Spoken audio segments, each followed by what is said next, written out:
Meet the editors. കേരളത്തിനെതിരെ വിവാദ പരാമർശവുമായി BJP മന്ത്രി Nitish Rane. Keralam mini പാകിസ്ഥാനാണെന്നും Rahul ഗാന്ധിയും പ്രിയങ്കയും വിജയിച്ചത് അതുകൊണ്ടാണെന്നുമാണ് പരാമർശം. കേരളത്തെ ആക്ഷേപിച്ച റാണയെ മഹാരാഷ്ട്ര മന്ത്രിസഭയിൽ നിന്ന് പുറത്താക്കണമെന്ന് CPI സംസ്ഥാന സെക്രട്ടറി ബിനോയ് വിശ്വം ആവശ്യപ്പെട്ടു. കേരളം പിൻപറ്റുന്നത് മതമൈത്രിയുടെ പാതയാണെന്നും ബിനോയ് വിശ്വം പറഞ്ഞു. പ്രതിപക്ഷവും നിതീഷ് റാണയ്ക്കെതിരെ നിലപാട് കടുപ്പിച്ചിരിക്കുകയാണ്. കേരളത്തെ ആക്ഷേപിച്ച് മഹാരാഷ്ട്ര മന്ത്രി. കേരളം മിനി പാകിസ്ഥാൻ എന്ന തുറമുഖ മന്ത്രി നിതീഷ് നാരായൺ റാണെ. രാഹുൽ ഗാന്ധിയും പ്രിയങ്കയും ജയിക്കുന്നത് ഭീകരരുടെ വോട്ട് നേടിയെന്നും അധിക്ഷേപം. നിതീഷ് റാണയുടെ പ്രസ്താവന സത്യപ്രതിജ്ഞാ ലംഘനമാണെന്ന് കോൺഗ്രസ്. റാണയുടെ വാക്കുകളിൽ പ്രതിഫലിക്കുന്നത് BJPയുടെ ആശയ പാപ്പരത്വമെന്ന് ബിനോയ് വിശ്വം. നിതീഷ് റാണെ വിദ്വേഷ പ്രകോപന പ്രസംഗങ്ങൾ നടത്തുന്നതിൽ കുപ്രസിദ്ധൻ. റാണെ ഏറ്റുപിടിച്ചത് A. വിജയരാഘവന്റെ വിവാദ പ്രസ്താവനയെന്നും രാഷ്ട്രീയ വിമർശനം. നിതീഷ് റാണയുടെ നടപടി രാജ്യത്തിന്റെ അഖണ്ഡതയ്ക്ക് നേരെയുള്ള വെല്ലുവിളി. കേരളത്തെ അപമാനിക്കുന്നു എന്നാണ് ചോദ്യം.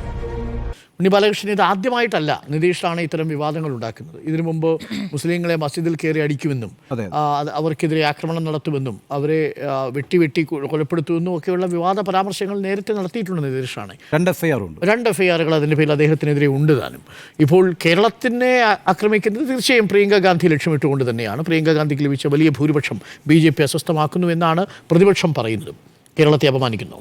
നിശ്ചയമായും കേരളത്തെ അപമാനിച്ചു എന്ന് തന്നെയാണ് എൻ്റെ അഭിപ്രായം. നോക്കൂ, ഈ പാകിസ്ഥാൻ എന്ന് പറയുന്നത് നമ്മുടെ ശത്രു രാജ്യമാണല്ലോ. എത്രയോ കാലങ്ങളായി ഈ രാജ്യത്തെ ആഭ്യന്തര സമാധാനം തകർക്കാൻ വേണ്ടി പാകിസ്ഥാൻ കേന്ദ്രീകരിച്ച് ഏതൊക്കെ സംഘടനകൾ പ്രവർത്തിച്ചുകൊണ്ടിരിക്കുന്നു എന്നുള്ളത് നമുക്കറിയാവുന്ന കാര്യമാണ്. രണ്ട് തവണ നമ്മൾ ആ രാജ്യവുമായി യുദ്ധം ചെയ്തിട്ടുണ്ട്. പലതരത്തിലുള്ള പ്രോക്സി വാറുകൾ നടന്നിട്ടുണ്ട്. ഇപ്പോൾ കാർഗിൽ അടക്കമുള്ള യുദ്ധങ്ങൾ ഈ അടുത്ത കാലത്ത് സംഭവിച്ച കാര്യങ്ങളാണ്. ആ അർത്ഥത്തിലൊക്കെ ഇന്ത്യക്ക് ഭീഷണിയായിരിക്കുന്നൊരു അയൽ ശത്രു രാജ്യത്തെ കേരളവുമായി താരതമ്യപ്പെടുത്തുക എന്ന് പറഞ്ഞാൽ അത് അങ്ങേയറ്റം കേരളീയരെ എല്ലാവരെയും അപമാനിക്കുന്ന ഒരു സ്റ്റേറ്റ്മെൻ്റാണ് എന്ന കാര്യത്തിൽ ഒരു തർക്കവുമില്ല. BJPക്കാർക്ക് പോലും അക്കാര്യത്തിൽ ഒരു എതിരഭിപ്രായം ഉണ്ടാകുമെന്ന് ഞാൻ വിചാരിക്കുന്നുമില്ല. എന്താണ് ഈ സംസ്ഥാനത്തെ ജനങ്ങളെന്ന് പറയുന്നത് ഈ രാഷ്ട്രത്തിന് വിരുദ്ധരായി പ്രവർത്തിക്കുന്ന ജനങ്ങളാണെന്നാണോ അദ്ദേഹം ഉദ്ദേശിക്കുന്നത് മിനി പാകിസ്ഥാൻ എന്ന് വിളിക്കുമ്പോൾ? എന്നാൽ വളരെ കൗതുകരമായിട്ടുള്ളൊരു കാര്യം, കേരളത്തെ ആകെ അങ്ങനെ എന്താ പറയുക മിനി പാകിസ്ഥാൻ എന്ന് വിളിച്ച് അപമാനിക്കാൻ നിതീഷ് റാണെ തയ്യാറായിട്ടില്ല എന്നൊരു സൂചനയുണ്ട്. അതിൻ്റെ കാര്യം എന്താണെന്ന് വെച്ചാൽ വയനാട് രാഹുൽ ഗാന്ധിയും പ്രിയങ്ക ഗാന്ധിയും മത്സരിക്കുന്നു, അവിടെ വിജയിക്കുന്നു, അവിടെ തീവ്രവാദികളുടെ വോട്ട് നേടിയാണ് വിജയിക്കുന്നത് എന്ന് പറയുന്നത് വഴി യഥാർത്ഥത്തിൽ ഒരാശയമാണ് ഈ നിതീഷ് റാണ മുന്നോട്ട് വയ്ക്കുന്നത്. എന്താണ് ആ ആശയം എന്ന് പറയുന്നത്? നോക്കൂ, നമുക്കറിയാലോ വയനാട് മുസ്ലിം ഭൂരിപക്ഷമുള്ളൊരു ലോക്സഭാ മണ്ഡലമാണ്. അവിടെ സ്വാഭാവികമായ വോട്ട് ബാങ്കിന് വലിയ സ്വാധീനമുണ്ട്. അപ്പോൾ ആ വോട്ട് ബാങ്ക് വാങ്ങിയാണ്, അതിൻ്റെ സ്വാധീനത്തിലാണ് രാഹുൽ ഗാന്ധിയും പ്രിയങ്ക ഗാന്ധിയും ജയിക്കുന്നത്. അവർ തീവ്രവാദ സ്വഭാവമുള്ള വിഭാഗമാണ് എന്ന് പറയുമ്പോൾ കേരളത്തെ ആകെ അപമാനിക്കാൻ ഉദ്ദേശിച്ചിട്ടില്ല എങ്കിൽ കൂടിയും ഒരു പ്രത്യേക വിഭാഗത്തെ ലക്ഷ്യം വെച്ചുകൊണ്ട് തന്നെയാണ് നിതീഷ് റാണ അത് സംസാരിച്ചിരിക്കുന്നത്. അത് ആൻറ്റി മുസ്ലിമായ ഒരു സ്റ്റേറ്റ്മെൻറ്റാണ്. മുസ്ലിങ്ങളെയാണ് ആ അർത്ഥത്തിൽ അദ്ദേഹം ലക്ഷ്യമിക്കുന്നത്. അവർ രാഷ്ട്രവിരുദ്ധരാണ്, അവർക്ക് സ്വാധീനമുള്ളൊരു സ്ഥലം അപ്പോൾ സ്വാഭാവികമായും പാകിസ്ഥാനാണ് എന്നാണ് അദ്ദേഹം പറഞ്ഞു വയ്ക്കുന്നത്. ഇവിടുത്തെ ഒരു പ്രധാനപ്പെട്ട പ്രശ്നം എന്ന് പറഞ്ഞാൽ ഈ ഒന്നാമത്തെ കാര്യം, അദ്ദേഹം മന്ത്രിയാണ്. നേരത്തെ തന്നെ സുപ്രീം കോടതിയുടെ ഒരു വിധിയുണ്ടല്ലോ. ഇപ്പോൾ സെപ്റ്റംബർ 25-ാം തീയതി ബാംഗ്ലൂരിൽ ഒരു പ്രത്യേക സ്ഥലത്തെക്കുറിച്ച് അവിടുത്തെ ശ്രീശാനന്ദ എന്ന് പറയുന്ന കർണാടക ഹൈക്കോടതി ജഡ്ജി പറഞ്ഞത് അതൊരു പാകിസ്ഥാനാണ് എന്നാണ്. അക്കാര്യത്തിൽ സുപ്രീം കോടതി, അതായത് ചീഫ് ജസ്റ്റിസ് ഓഫ് ഇന്ത്യ തന്നെ ഭാഗമായിരുന്ന ഡിവിഷൻ ബെഞ്ച് പറഞ്ഞിട്ടുള്ള ഒരു പ്രധാനപ്പെട്ട വിധി എന്ന് പറയുന്നത് ഇന്ത്യയിലെ ഏതൊരു പ്രദേശത്തെയും പാകിസ്ഥാൻ എന്ന് വിളിച്ചുകൂടാ എന്നാണ്. അങ്ങനെ ഒരു വിധി തന്നെ സുപ്രീം കോടതി പുറപ്പെടുവിച്ചിട്ടുണ്ട്. അതിനുശേഷം നോക്കൂ, ഇപ്പോൾ ശേഖർ കുമാർ യാദവ് എന്ന് പറയുന്ന അലഹബാദ് ഹൈക്കോടതി ജഡ്ജി എന്താ പറഞ്ഞത്? മുസ്ലിങ്ങൾ ഹിംസാവാദികളാണ്, അവർ ഹിംസ നടത്തുന്നവരാണ്, ഈ രാജ്യമെന്ന് പറയുന്നത് ഹിന്ദുക്കളുടെ രാജ്യമാണ്, ഇവിടെ ഭൂരിപക്ഷത്തിൻ്റെ ഹിതമനുസരിച്ചാണ് കാര്യങ്ങൾ നടക്കുക എന്ന് അലഹബാദ് ഹൈക്കോടതി ജഡ്ജിയായിട്ടുള്ള ശേഖർ കുമാർ യാദവ് പറയുന്നു. ബെൻസ്വാരയിൽ, രാജസ്ഥാനിലെ ബെൻസ്വാരയിൽ 2024 പൊതുതെരഞ്ഞെടുപ്പ് പ്രചാരണ വേളയിൽ രാജ്യത്തിൻ്റെ പ്രധാനമന്ത്രിയായ നരേന്ദ്രമോദി എന്താണ് പറഞ്ഞത്? നോക്കൂ, കോൺഗ്രസ് അധികാരത്തിൽ വന്നാൽ നിങ്ങളുടെ എല്ലാവരുടെയും സ്വത്തെടുത്തുകൊണ്ട് ഇവിടെ ഈ പ്രസവിച്ചു കൂട്ടുന്നവരായിട്ടുള്ള ഇൻട്രൂഡേഴ്സ്, നുഴഞ്ഞുകയറ്റക്കാർക്ക് കൊടുക്കും, നിങ്ങളുടെ മംഗൾസൂത്രം വരെ പിടിച്ച് അവർക്ക് കൊടുക്കുമെന്നാണ്. അപ്പം ഈ രാജ്യത്തെ മുസ്ലിങ്ങളെ എങ്ങനെയാണ് ഭരിക്കുന്ന പാർട്ടിയായ BJP കാണുന്നത്? അവർ ഇൻട്രൂഡേഴ്സായിട്ടാണ്, നുഴഞ്ഞുകയറ്റക്കാരായിട്ടാണ്. ഹെഗ്ഡേവാർ തന്നെ പറഞ്ഞിട്ടുണ്ടല്ലോ, രാജ്യത്തിൻ്റെ ഗോൾവാക്കർ പറഞ്ഞിട്ടുണ്ടല്ലോ, രാജ്യത്തിൻ്റെ ഏറ്റവും പ്രധാനപ്പെട്ട ആഭ്യന്തര ശത്രുക്കൾ 3 പേരാണല്ലോ അദ്ദേഹത്തിൻ്റെ നോട്ടത്തിൽ. അത് മുസ്ലിങ്ങളാണ്, ക്രിസ്ത്യാനികളാണ്, കമ്മ്യൂണിസ്റ്റുകളാണ്. അപ്പം ഈ ആൻറ്റി മുസ്ലിം എന്നുള്ളത് BJPയുടെ ഒരു ആശയമാണ്.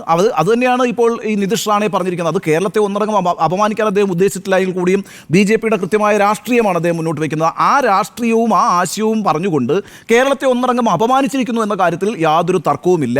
ഇത് ഈ പറയുന്ന ഈ ശിവസേന എന്ന് പറയുന്ന പാർട്ടി ഉണ്ടല്ലോ, നമ്മൾ മനസ്സിലാക്കേണ്ടത് ഇദ്ദേഹത്തിൻ്റെ അച്ഛൻ നാരായൺ റാണെ ശിവസേനയിലായിരുന്നല്ലോ ആദ്യം. അദ്ദേഹം മഹാരാഷ്ട്ര മുഖ്യമന്ത്രിയായിരുന്നു, കേന്ദ്രമന്ത്രിയുമായിരുന്നു. ശിവസേന രൂപപ്പെടുന്നത് എങ്ങനെയാണ്? ശിവസേന എന്നൊരു പാർട്ടി ഉണ്ടാകുന്നത് തന്നെ സൗത്ത് ഇന്ത്യക്കെതിരായിട്ടുള്ളൊരു ആശയം പറഞ്ഞുകൊണ്ടാണ്, പ്രാദേശികവാദം പറഞ്ഞുകൊണ്ടാണ്.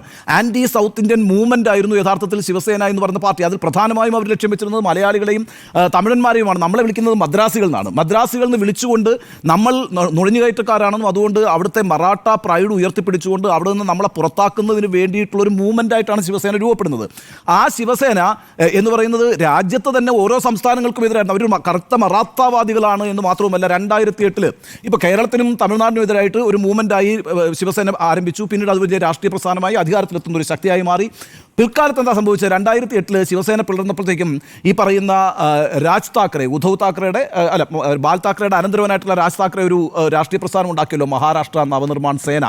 ആ മഹാരാഷ്ട്ര നവനിർമ്മാൺ സേന 2008 ഉത്തർപ്രദേശുകാർക്കും ബീഹാറുകാർക്കും എതിരായിട്ട് വലിയ കലാപം അവിടെ നടത്തിയില്ലേ? ദാദറിലൊക്കെ വലിയ കലാപമാണ് നടന്നത്. എന്താണ്? കുടിയേറ്റ തൊഴിലാളികൾ അവരിവിടെ വന്നിട്ട് തദ്ദേശീയരുടെ തൊഴിൽ മുടക്കുന്നു, തൊഴിൽ സാധ്യത മുടക്കുന്നു എന്ന് പറഞ്ഞുകൊണ്ട് 2008 ഉത്തർപ്രദേശുകാർക്കും ബീഹാറുകൾക്കും എതിരായിട്ട് കലാപം അഴിച്ചുവിട്ട പാർട്ടിയാണ് മഹാരാഷ്ട്ര നവനിർമ്മാൺ സേന. ശിവസേനയുടെ ഒരു ഭാഗമായിട്ടുള്ള രാജ് താക്കറെ നയിക്കുന്ന ആ പാർട്ടി. എന്നിട്ട് എന്താ സംഭവിച്ചത്? ഒറ്റ രാത്രി കൊണ്ട് നാസിക്കിൽ നിന്ന് 15,000 തൊഴിലാളികളും പൂനെയിൽ നിന്ന് 25,000 തൊഴിലാളികളുമാണ് രായ്ക്കരാമായനം അവരുടെ സംസ്ഥാനങ്ങളിലേക്ക് പലായനം ചെയ്തു പോയത്. അവിടെ പിന്നെ തൊഴിലെടുക്കാൻ ആളെ കിട്ടാതായി. സാമ്പത്തിക വിദഗ്ധർ കണക്കാക്കിയിരിക്കുന്ന ആ ഒറ്റ വർഷം ആ സംസ്ഥാനത്തിനുണ്ടായ നഷ്ടമെന്ന് പറയുന്നത് 700 കോടിയുടെ സാമ്പത്തിക നഷ്ടമുണ്ടായെന്നാണ്. അപ്പം കേരളത്തിനെതിരാണ്, അതേപോലെ തന്നെ തമിഴ്നാടിനെതിരാണ്, ആന്ധ്രാപ്രദേശിനെതിരാണ്, UP-ക്കെതിരാണ്, ബീഹാറിനെതിരാണ്. ഇങ്ങനെ ഒരു സ്ഥലമാണ് ആ മറാത്ത പ്രൈഡിൻ്റെ വക്താക്കൾ. മഹാരാഷ്ട്ര അങ്ങനെ മാറ്റിയെടുക്കാനാണ് ശ്രമിക്കുന്നത്. അതുകൊണ്ട് ഈ പറയുന്ന പ്രസ്താവത്തെയൊന്നും ഞാനത് അത്ഭുതത്തോട് കാണുന്നില്ല. ഇവരുടെ ചരിത്രം എന്ന് പറയുന്നത് ഇതൊക്കെ തന്നെയാണ്. പക്ഷേ ഇവിടുത്തെ ഒരു പ്രശ്നം എന്ന് വെച്ചാൽ ഇവർക്ക് കേരളത്തെ മനസ്സിലായിട്ടില്ല എന്നുള്ളതാണ്. കേരളം എന്ന് പറയുന്നത് മതസൗഹാർദ്ദം നന്നായി നിലനിൽക്കുന്നൊരു സംസ്ഥാനമാണ്. ഇവിടെ ഹിന്ദുക്കളും മുസ്ലിങ്ങളും അതുപോലെ തന്നെ ക്രിസ്ത്യൻസും അങ്ങനെയുള്ള എല്ലാ ജാതി വിഭാഗങ്ങളും മതവിഭാഗങ്ങളും ഏകോദര സഹോദരങ്ങളെപ്പോലെ തന്നെ ജീവിക്കുന്ന ഒരു മാതൃകാ സംസ്ഥാനമാണ് കേരളം എന്ന കാര്യത്തിൽ ഒരു സംശയവുമില്ല. ഇവിടെ ഈ പറയുന്ന നമ്മൾ പലതരത്തിലുള്ള കലാപങ്ങൾ കേരളത്തിൽ ഉണ്ടായിട്ടുണ്ടെന്നുള്ളതും നമ്മൾ വിസ്മരിക്കുന്നത്. ഇപ്പോൾ തലശ്ശേരി കലാപം മുതൽ മാറാട് കലാപം വരെയുള്ള അന്തരീക്ഷങ്ങളൊക്കെ ഉണ്ടായിട്ടുണ്ട്, സംഘർഷങ്ങളൊക്കെ ഉണ്ടായിട്ടുണ്ട്. പക്ഷേ മാറാട് കലാപത്തിനൊരു തുടർച്ച ഉണ്ടായിട്ടുണ്ടോ? ഇല്ലല്ലോ. നമ്മളൊരു ജാഗ്രതയോടുകൂടി അതിനെ ഇല്ലായ്മ ചെയ്യാൻ വേണ്ടി എല്ലാവരെയും സമരസപ്പെടുത്തി യോജിപ്പിച്ച് കൊണ്ടുപോകാൻ ശ്രമങ്ങൾ നടത്തുകയും അതിൽ വിജയിക്കുകയും ചെയ്തിട്ടുള്ളവരാണ്. അപ്പം ചില കലാപങ്ങളൊക്കെ ഉണ്ടായിട്ടുണ്ട് എങ്കിൽ കൂടിയും അതൊന്നും തന്നെ വ്യാപകമാകുന്ന വിധത്തിൽ അല്ലെങ്കിൽ സൗഹാർദ്ദത്തെ തകർക്കുന്ന വിധത്തിലൊന്നും സംഭവിക്കാത്ത വികസിക്കാത്തൊരു സംസ്ഥാനമാണ്. വളരെ സാഹോദര്യത്തോടെ ആളുകൾ ജീവിക്കുന്ന ഒരു സംസ്ഥാനമാണ്. ഇപ്പോൾ ഒരു മാസം മുമ്പാണല്ലോ സമ്പലിൽ 5 പേരും കൊല്ലപ്പെട്ടത് ഉത്തർപ്രദേശിൽ. ഈ ഓരോ സംസ്ഥാനങ്ങളിലും എത്രയോ ആളുകൾ മതത്തിൻ്റെ പേരിൽ ജാതിയുടെ പേരിൽ അങ്ങോട്ടും ഇങ്ങോട്ടും തല്ലി മരിക്കുമ്പോൾ കേരളം അതിന് അപവാദമായി നിൽക്കുന്ന ഒരു സ്ഥലമാണ്. ആ സ്ഥലത്തെ മനസ്സിലാക്കാൻ ഈ പറയുന്ന നിതീഷ് റാണയ്ക്ക് കഴിയില്ല, അദ്ദേഹത്തിൻ്റെ അച്ഛനായിട്ടുള്ള നാരായൺ റാണയ്ക്ക് കഴിയില്ല, അദ്ദേഹം പ്രതിദാനം ചെയ്യുന്ന രാഷ്ട്രീയ പ്രസ്ഥാനത്തിന് കഴിയില്ല. ഞാൻ പറയുന്നത് കേരളത്തിലെ BJP പോലും നമ്മൾ രാജ്യത്ത് കാണുന്ന BJP അല്ലെന്നേ. കേരളത്തിലെ കേരളത്തിൻ്റെ BJPയുടേതായിട്ടുള്ള വേറൊരു സ്വഭാവമുണ്ട്.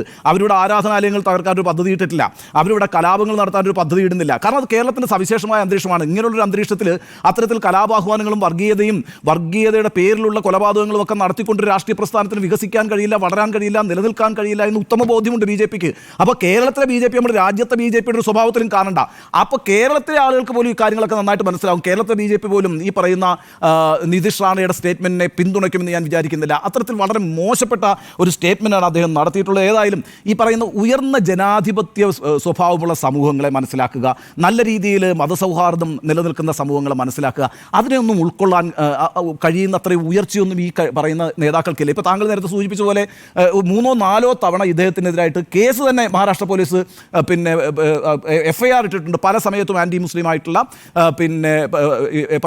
വിദ്വേഷ പ്രസംഗങ്ങൾ നടത്തുന്നതിന്. ഇപ്പോൾ ചില ആളുകൾ പറയുന്നത് ഇദ്ദേഹത്തെ മന്ത്രിസഭയിലെടുത്താൽ മന്ത്രിസഭയിൽ അദ്ദേഹത്തിനോട് വിദ്വേഷ പ്രചാരണ വകുപ്പ് എന്ന് പറഞ്ഞൊരു വകുപ്പ് തന്നെ ഉണ്ടാക്കി അദ്ദേഹത്തെ അവിടെ സ്ഥാപിക്കണമെന്നാണ് പറയുന്നത്. കാരണം വെച്ചാൽ അത്തരത്തിലാണ് നിരന്തരമായി അദ്ദേഹം ഏത് പൊതുപരിപാടിയിൽ പോയാലും ആൻറ്റി മുസ്ലിം ആയിട്ടുള്ള വിദ്വേഷ പ്രസംഗങ്ങൾ നടത്തിക്കൊണ്ടിരിക്കുന്ന ഒരാളാണ്. അതൊരു കവലച്ചട്ടമ്പിയാണ് ഈ പറയുന്ന കഥാപാത്രം. ഒരു കവലച്ചട്ടമ്പിയുടെ നാണം കെട്ട നെറുകെട്ട പ്രസ്താവനയായിട്ട് മാത്രമാണ് ഞാൻ ഇതിനെ കാണുന്നത്.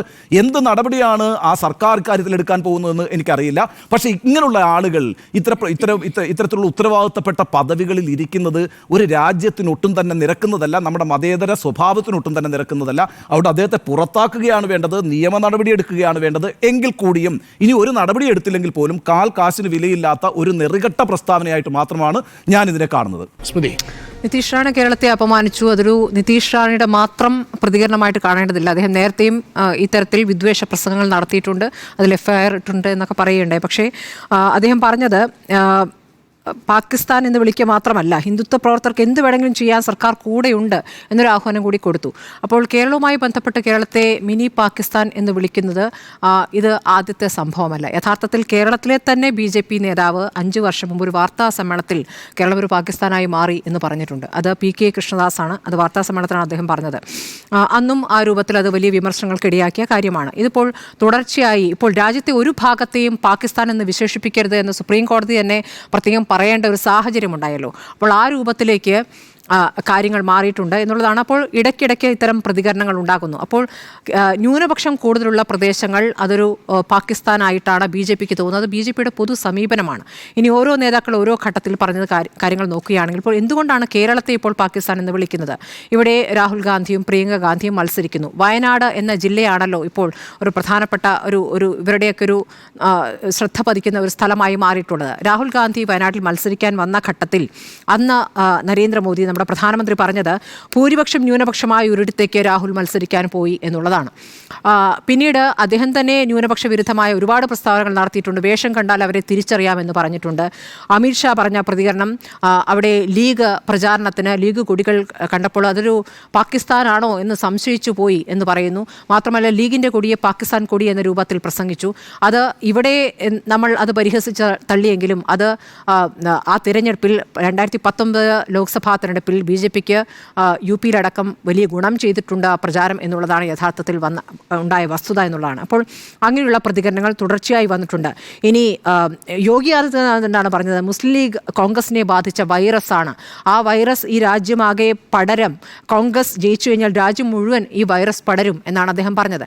അപ്പോൾ ഇത് തുടർച്ചയായി കേരളവുമായി ബന്ധപ്പെട്ട് കേരളത്തിലെ ഒരു രാഷ്ട്രീയ പാർട്ടിയുമായി ബന്ധപ്പെട്ട് ഒക്കെ എടുത്തിട്ടുള്ള ഒരു സമീപനമാണ്. അതൊരു പുതിയ കാര്യമല്ല എന്നുള്ളതാണ്. ഇനി ഇതിപ്പോൾ BJPയുടെ മാത്രം പ്രതികരണമായിട്ടാണോ ഇപ്പോൾ കാണേണ്ടത് എന്ന ചോദ്യം കൂടി ഇവിടെ നിൽക്കുന്നുണ്ട്. അപ്പോൾ കഴിഞ്ഞ കുറച്ചു കാലമായി കഴിഞ്ഞ ലോക്സഭാ തെരഞ്ഞെടുപ്പിന് ശേഷം CPM എടുക്കുന്ന സമീപനം അത് ജമാഅത്തെ ഇസ്ലാമിയുമായി ബന്ധപ്പെട്ടെടുത്ത സമീപനമാണെങ്കിലും അതിൽ നടത്തുന്ന പ്രതികരണങ്ങൾ അതുണ്ടാക്കുന്ന ദൂരവ്യാപക പ്രത്യാഘാതത്തെക്കുറിച്ച് നമ്മൾ പലപ്പോഴും ചർച്ചകളിലൊക്കെ ആവർത്തിച്ച് പറഞ്ഞിട്ടുള്ള കാര്യമാണ്. അന്ന് CPMൻ്റെ പൊളിറ്റ് ബ്യൂറോ അംഗം വിജയരാഘവൻ തന്നെ നടത്തിയ പ്രസംഗത്തിൽ പറഞ്ഞത് മുസ്ലിം വർഗീയ ചേരിയുടെ ദൃഢമായ പിന്തുണ ഇല്ലായിരുന്നുവെങ്കിൽ രാഹുൽ ഡൽഹിയിൽ എത്തുമായിരുന്നു എന്നാണ്. അപ്പോൾ രാഹുലിനും പ്രിയങ്കയ്ക്കും വോട്ട് ചെയ്യുന്നത് ഭീകരരാണ് എന്ന് ഇവിടെ നിതീഷ് റാണ പറയുമ്പോൾ അന്ന് വിജയരാഘവൻ പറഞ്ഞത് ഈ മുസ്ലിം വർഗീയ ചേരിയുടെ ദൃഢമായ പിന്തുണ ഇല്ലായിരുന്നെങ്കിൽ വർഗീയ ചേരിയുടെ ദൃഢമായ പിന്തുണ ഇല്ലായിരുന്നെങ്കിൽ രാഹുൽ പാർലമെൻറ്റിൽ എത്തുമായിരുന്നു എന്നുള്ളതാണ്.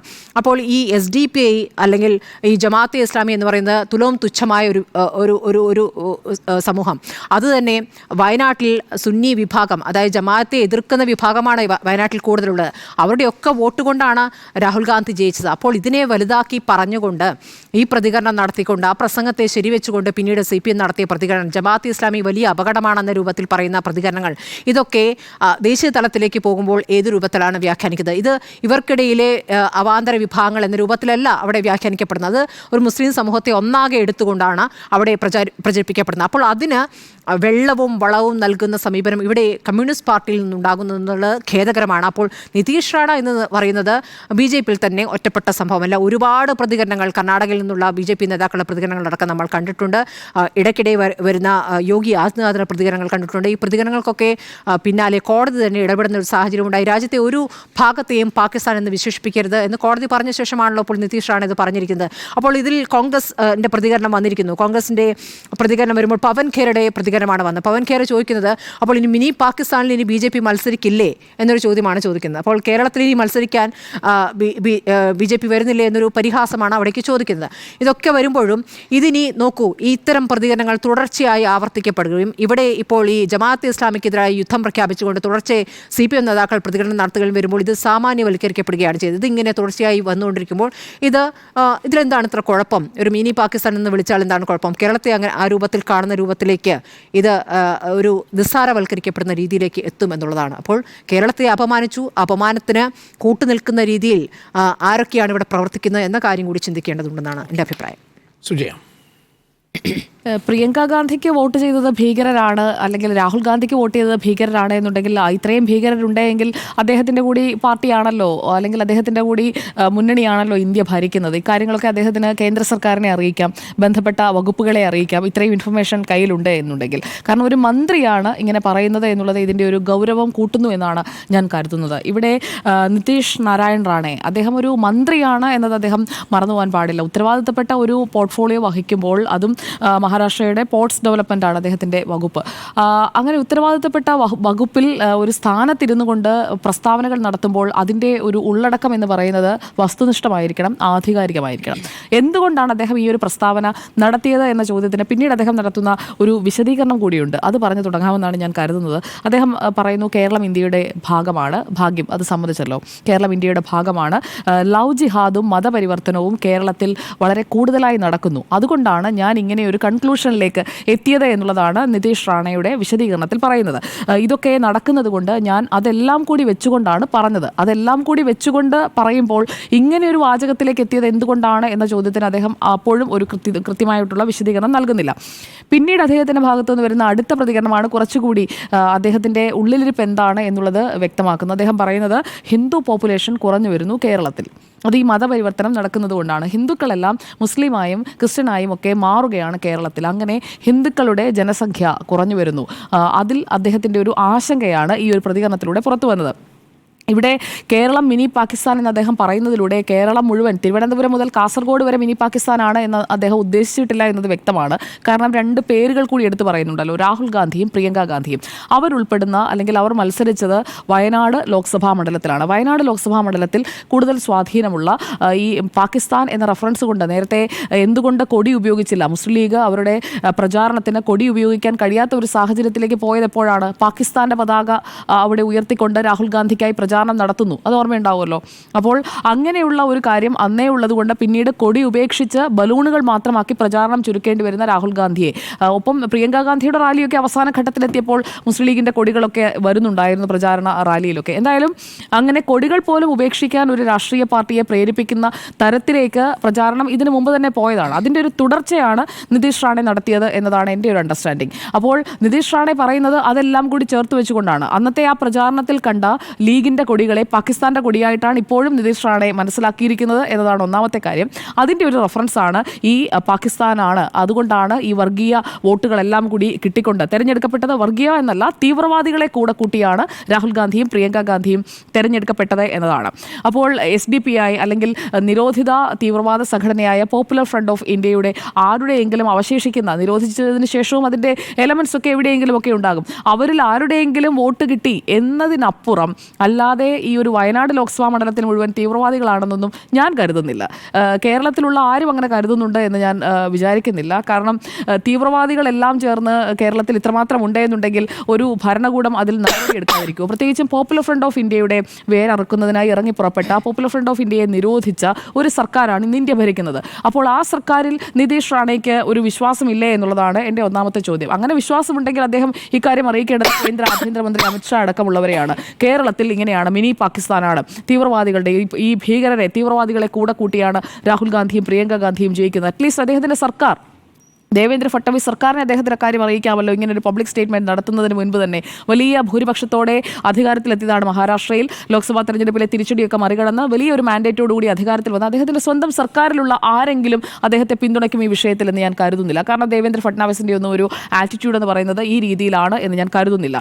ഇവിടെ പ്രിയങ്ക ഗാന്ധിക്ക് വോട്ട് ചെയ്തത് ഭീകരരാണ് എന്ന് പറയുന്ന നിതീഷ് റാണയുടെ ഒരു മുൻഗാമിയെ നമ്മൾ കാണുന്നത് A. വിജയരാഘവനിലൂടെയാണ്. A. വിജയരാഘവനെ കോൺഗ്രസ് നേതാക്കൾ എങ്ങനെയാണ്, KC വേണുഗോപാൽ വേണുഗോപാൽ അടക്കം വിളിച്ച പേര് വർഗീയ രാഘവൻ എന്നാണ്. അദ്ദേഹം പറഞ്ഞത് എന്താണ്? റാലിയുടെ മുന്നിലും പിന്നിലും വർഗീയ ചേരിയുടെ ആളുകളായിരുന്നു എന്നാണ്. പക്ഷേ ആ റാലിയിൽ യഥാർത്ഥത്തിൽ നിന്നതാരാണ്? ലീഗിന്റെ ആളുകളാണ്. അപ്പോൾ മുസ്ലിം ലീഗിനെയാണ് അവിടെ പറയുന്നത്. എന്നിട്ട് ജമാഅത്തെ ഇസ്ലാമിയെയും SDP-യെയുമാണ് ഉദ്ദേശിച്ചതെന്ന് പിന്നീട് തിരുത്തി പറയുന്ന മറ്റ് നേതാക്കൾ. അപ്പോൾ CPIM കേരളത്തിൽ നടത്തുന്ന പ്രചാരണത്തിന്റെ മറ്റൊരു വേർഷനാണ് നിതീഷ് റാണെ നടത്തിയത്. അപ്പോൾ ഈ A വിജയരാഘവന്റെ ഇതടക്കമുള്ള പരാമർശങ്ങൾ പലതരത്തിൽ പല മാധ്യമങ്ങളിലൂടെ അദ്ദേഹത്തിന്റെ മുന്നിലേക്ക് വരുമല്ലോ. അപ്പോൾ പിന്നെ ഇത് പറയുന്നത് this is the new normal എന്ന ഒരു രീതിയിലേക്ക് നിതീഷ് റാണെ എത്തിയിട്ടുണ്ട് എന്ന് വേണം മനസ്സിലാക്കാൻ. കാരണം ഇങ്ങനെ പറയാം, കാരണം കേരളത്തിലുള്ള നേതാക്കൾ വയനാട്ടിലെ ഒരു പ്രതിനിധി സമ്മേളനത്തിലാണ് A വിജയരാഘവൻ എന്ന് പറയുന്ന CPIM-ന്റെ ഏറ്റവും ഉയർന്ന ബോഡിയിൽ അംഗമായ ഒരു വ്യക്തി പറയുന്നത്, MP ആയിരുന്ന ഒരു വ്യക്തി പറയുന്നത്. A വിജയരാഘവൻ എന്നുള്ള പേര് മറ്റ് രാഷ്ട്രീയ പാർട്ടികൾക്കും എല്ലാവർക്കും ഫെമിലിയർ ആയ ഒരു പേരാണ്. ഏതെങ്കിലും ഒരു പ്രാദേശിക നേതാവല്ലല്ലോ A വിജയരാഘവൻ. അപ്പോൾ A വിജയരാഘവനെ പോലെ ഉത്തരവാദിത്തപ്പെട്ട ഒരു വ്യക്തി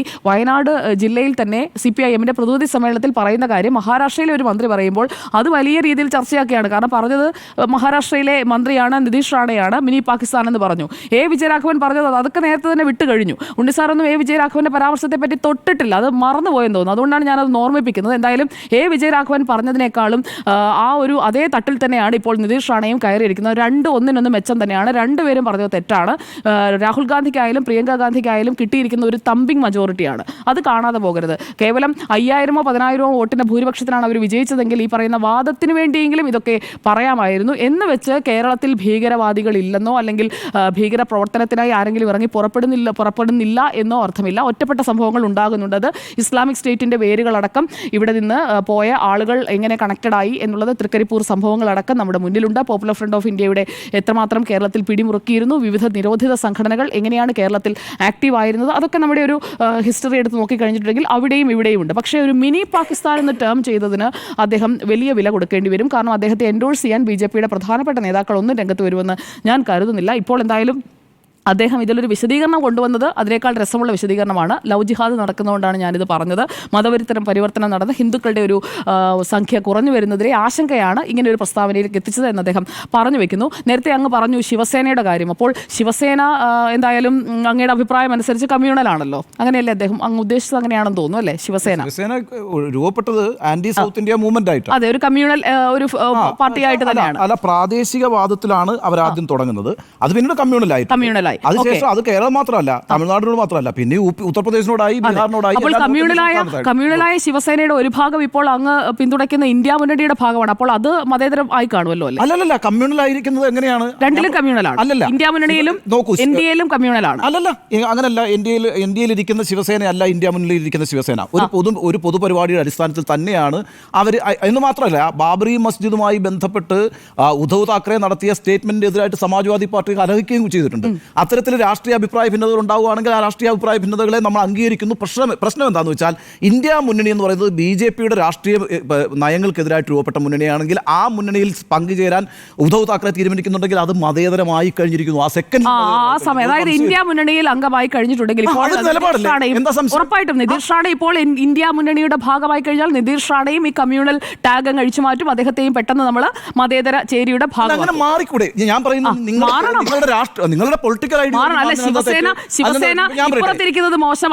എല്ലാം രൂപീകരിക്കപ്പെട്ടത് അടിസ്ഥാന ആശയം ഒന്ന് തന്നെയാണ്. അങ്ങനെ പറഞ്ഞതാണ്, അങ്ങനെ മാറ്റി പറയരുത്. അന്ന് പറഞ്ഞത് തന്നെയാണ് കമ്മ്യൂണൽ ആയിട്ടുള്ള ഒരു ബേസ് ഉണ്ട്. മാറ്റി പറയുന്നതല്ല. വളരെ ശ്രദ്ധിക്കേണ്ട ഒരു കാര്യം എന്താ വെച്ചാൽ, ഇപ്പം ഇന്ത്യൻ നാഷണൽ കോൺഗ്രസ് എന്ന് പറഞ്ഞ പാർട്ടിക്കെതിരായിട്ട് ശക്തമായ നിലപാടെടുത്തിട്ടുള്ള ആളാണ് ഞാൻ.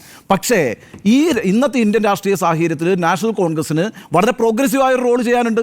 ആ പ്രോഗ്രസീവായ റോളാണ് അവർ ഏറ്റെടുത്തിരിക്കുന്നത്. അതുകൊണ്ട് മുമ്പ് അടിയന്തരാവസ്ഥ പ്രഖ്യാപിച്ചു, അല്ലെങ്കിൽ 356 ഉപയോഗിച്ച് ജനാധിപത്യത്തെ അട്ടിമറിച്ചു, ഫെഡറലിസത്തിനെതിരായിട്ട് പ്രവർത്തിച്ചു, ടാഡ പോലുള്ള കരിനിയമങ്ങൾ ഉണ്ടാക്കി. നിങ്ങൾക്ക് ഇനി ഒരിക്കലും ഞങ്ങൾ അംഗീകരിക്കാൻ കഴിയില്ല, നിങ്ങൾ ഒരിക്കലും നന്നാവില്ല എന്ന് തീരുമാനിക്കാൻ കഴിയില്ല. സവിശേഷമായ രാഷ്ട്രീയ സാഹചര്യങ്ങൾ, അങ്ങ് പറഞ്ഞത് തന്നെയാണ്. ഇപ്പോൾ നരേന്ദ്രമോദി വന്ന് ഈ നിതീഷ് റാണെ പറഞ്ഞതിനെ അങ്ങ് അംഗീകരിക്കുകയും അതാണ് ശരി എന്ന് പറയുകയും ചെയ്താൽ അത്, അല്ലെങ്കിൽ എന്ന് പറഞ്ഞു കഴിഞ്ഞാൽ അല്ല, ഞാൻ പറയട്ടെ, ഞാൻ പൂർത്തിയാക്കട്ടെ. നിതീഷ് റാണയെ പിന്തുണച്ചുകൊണ്ട് BJP-യുടെ ദേശീയ അധ്യക്ഷൻ JP നദ്ദയോ കേരളത്തിലെ BJP-യുടെ അധ്യക്ഷൻ കെ സുരേന്ദ്രനോ അടക്കം ഒരാൾ പോലും ഈ നിമിഷം വരെ രംഗത്ത് വന്നിട്ടില്ല. മാത്രമല്ല നിതീഷ് റാണയോട് തിരുത്താൻ പറയുന്നു. നിതീഷ് റാണെ പക്ഷേ തിരുത്തുന്നതും അബദ്ധമാണ്. അതാണ് ഞാൻ പറഞ്ഞു വെച്ചത്. ഇതൊരു വ്യക്തിയുടെ മാത്രം നിലപാടാണ്. എ വിജയരാഘവന്റെ അങ്ങനെയല്ല. അങ്ങ് മനഃപൂർവ്വം